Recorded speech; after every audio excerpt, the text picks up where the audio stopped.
What is going on, guys? It's Ben here from BH Aquatics. It has been a while, guys. Honestly, it really has. It's been like 3 or 4 weeks since I've done a video. As you can see, the fish room is actually pretty clean. It was a mess. It's been a mess for the past 3 or 4 weeks. As you can see, it's like I really tried my best to organize all the shelves at the bottom here, all the food, the tank, all the shelves in the back here, different things. Yes, Bob is still in this 30-gallon. I have so much things in this update to share with you guys. The reason I haven't done a video for the past three to 4 weeks is because I really did not have much to update on. But now that so much has happened in the past 3 to 4 weeks, I have so much to share with you guys. Like, for instance, how Bob is still in the 30-gallon tank. I know people are going to be like, wow, Ben, he's like 8 inches. He should not be in that 30-gallon tank. Oh, and this one's also going to drive you nuts. This video is pretty much like an off-the-cut video.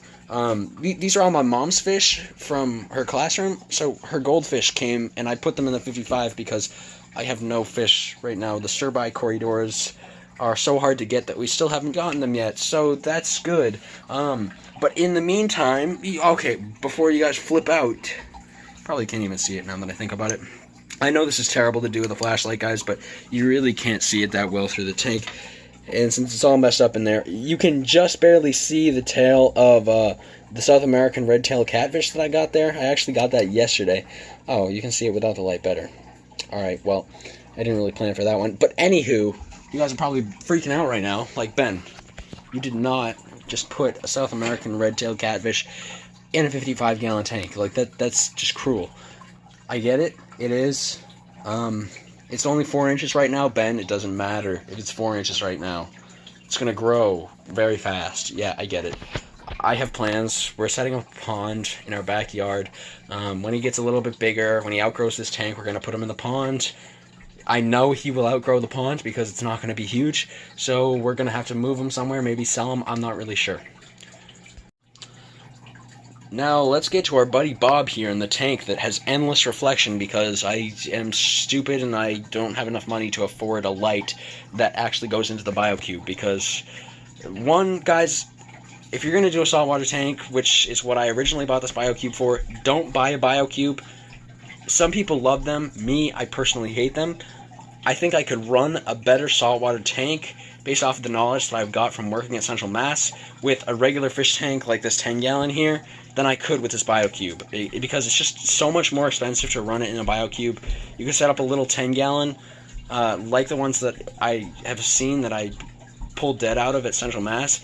You know, it's not that hard. At least this BioCube makes it seem like it's really easy, but for me, it turned out into a really large project.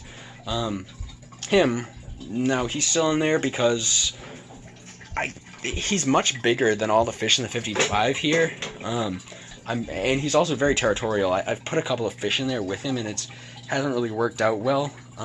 So I don't plan on moving him into the 55 like I originally did, especially with the goldfish in there. Those are my mom's nice show goldfish that I actually bought. I ordered from like Japan or something like that. So I do not want to put him in there. Plus, he also got some fungal infection on his head. I don't know if you guys can see it, but there's like a hole in the top of his head. Something happened. I have no idea what happened. I just came down one day and there was this like hole in his head. Not a hole in his head, but there was like skin, like a big patch of white skin right there. A couple days later, it tore out of the front of his head, and I treated him as the day after it tore out because I've been keeping track of how he's been doing, and he's doing pretty well right now. It's been like 2.5 weeks since that happened. He's still sitting in his favorite corner. Yeah, so that's pretty good for Bob. He will be moved though. I know I said that like 3 months ago, you know. You can quote me on this though. He is going to be moved. So, how am I doing in the guppy department? Well, I think you guys can see it for yourself. It's doing quite well. We have quite a few juveniles in this tank. I've grown all of these guys out. They are doing incredible. As you can see, the mulm on the bottom of the tank. Some people hate it. I personally love it. I know Michael from Michael's Fishroom. He likes the mulm. I've heard him say it in a couple of his videos. The Russian red ram's horn snails, I don't know if you can see this one right here. Even though that the 6 adults that I originally had died, before they died, they had like 50 babies, and you can see them all on the bottom of the tank and stuff. They're growing really well. And just the amount of guppies that we have now that are doing well and that are healthy. They're mostly half black pastels, a variety of different color half black pastels, because I kind of just jammed a bunch of strains in the same tank. I was condensing because I have multiple teachers from my school's fish coming in here, and I don't want them to breed with my fish, so I had to condense all of my half black pastels, no matter what color they were, half black blues, half black pastel, half black green, half black red, all into one tank. So I'm getting a variety of different strains. It doesn't really come out in these guys that I have in here, just because these ones are more juvenile size. They haven't been in the most recent batch, but the most recent batch in the tank right next to it, you can see there's some fry in there. Obviously you don't know which color is which, but wow, this tank is really cloudy. I don't know why. This tank here is actually the tank that I have Cories in, and as I learned last time, Cories secrete that stuff out of their skin that makes water really cloudy. It's not unhealthy water, but you need to know that the water it needs to be changed quite often if you have Cories in a tank, especially with fry, because what I learned was when I left the fry in for too long in the cloudy water because I didn't do frequent enough water changes, I actually lost like 50 fry of my blue albino topaz, and in the end I ended up losing the whole line because the parents died of age, so I just had nothing else to continue with. You can see quite a few in the corner there. There's probably like 30 more of the newest batch in this tank. There's some Russian red ram's horns. The salt and pepper Cories are still the ones that are in here. Mulm on the bottom, of course. And so I know for a while I always was a big pain about making sure that the water was filled up to the top. I always made a big problem about that, and I was always like, guys, don't worry about it, I'm gonna fill them up. But now that I've actually gotten experience in the hobby, and I know that the smaller amounts of water, like for instance, people recommend putting guppy fry to raise them in 5-gallon tanks rather than 10-gallon tanks because it allows the fry to find the food more, which will promote better growth in the future. So in the long run, having these since I only have 10-gallon tanks rather than 5-gallon tanks, having them down halfway at about the 5-gallon mark is actually beneficial for the growth of the fry. So that's kind of cool. I am keeping them that way. Those of you who have your opinion about how the water level should be in tanks, you guys have your opinion, I have mine. This is how I've learned it, so you can take what you want. Let's move on to the next one. These here are the gold cobra guppies that I got from the New England Council of Aquarium Societies convention. As you guys know, I think I had a video about it. It was so long since I posted, I really don't know.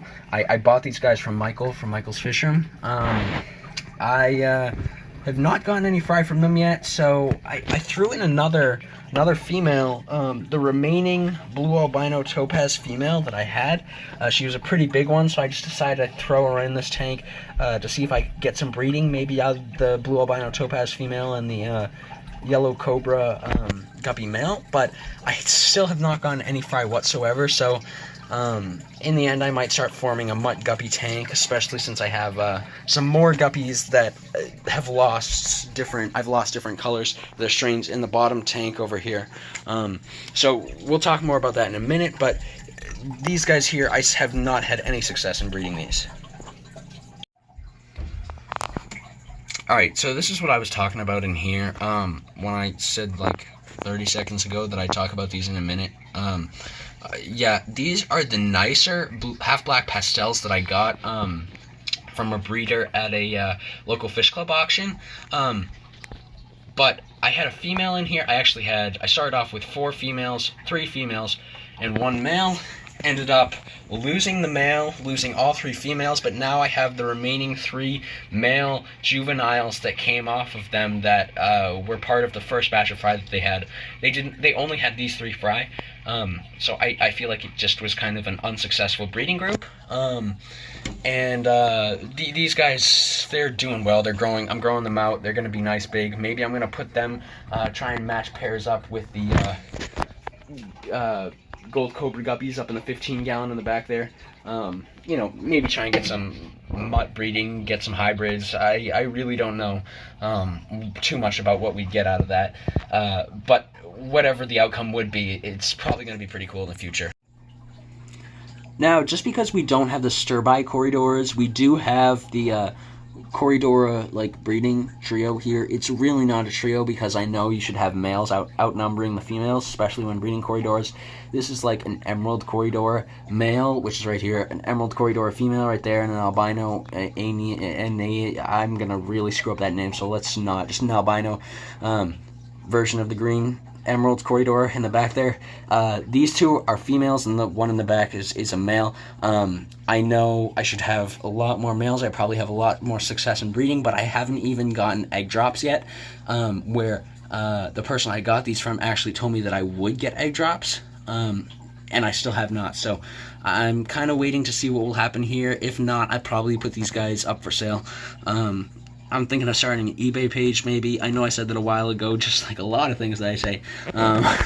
But this one, I'm probably going to put together, especially if these guys don't start breeding. Anybody can keep them. Maybe you guys can get them to breed. I'm not really sure. It's up to you.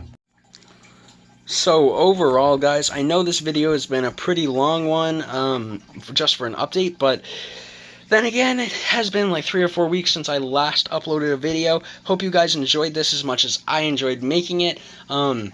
If you guys are not already subscribed, make sure you do so. I have not said these things in so long. Like this video, and actually next week we're going to be starting to set up summer tubs because it is getting hotter out.